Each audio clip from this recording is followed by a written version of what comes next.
Il était une fois un royaume prospère, vaste, ouvert au monde, un royaume dont le prince était habile et juste, épris de rêves. Mais un prince qui se sentait seul et bien nu quant au chemin à tracer pour formuler un destin et surtout assurer cette abondance.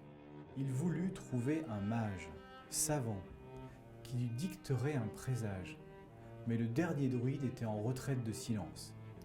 Il demanda à consulter d'autres princes, des royaumes voisins, qui étaient bien trop occupés à guerroyer ou suivre leurs propres désirs pour l'aider. Il alla finalement voir son fou, qui lui dit son impuissance, mais voulut bien lui présenter un étranger fraîchement venu du soleil levant. La rencontre étonna le prince, car l'étranger n'avait aucune potion et ne fit aucun numéro de spectacle. Mais il s'intéressa à lui et à l'ensemble de son royaume sans aucune complaisance. Avec bienveillance, il contenait le prince par sa présence et savait lui poser des questions inattendues sur les liens entre sa santé et la beauté de la terre, entre le désir de ses écuyers et la santé des chevaux, l'authenticité des rites et le rendement des moissons. Il lui permettait de faire émerger une nouvelle façon de voir le monde en relief.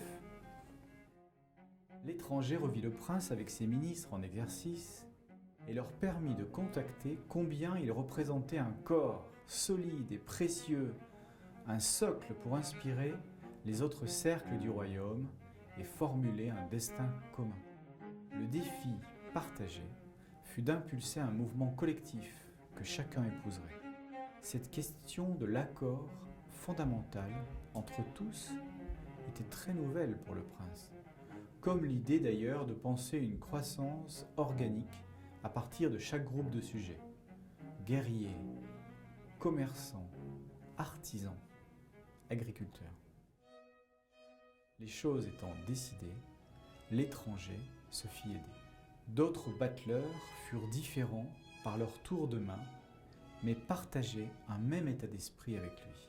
Ensemble, ils accompagnèrent sous l'œil des ministres tous les corps du royaume, construisirent un espoir commun. Le prince lui-même avait changé et retrouvé une certaine candeur et une capacité à se laisser surprendre par son peuple qui devenait acteur de sa propre histoire. Bien sûr, cette aventure fut longue et il nous prendrait trop de temps pour la décrire en détail. Les démons se réveillèrent, des ennemis ne tardèrent pas à apparaître, mais l'alliance nouée entre les sujets du royaume et la tribu de battleurs les protégèrent du précipice.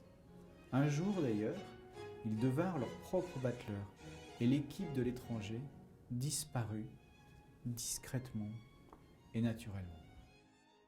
On dit que ce pays vit encore dans la prodigalité et même une forme de sagesse.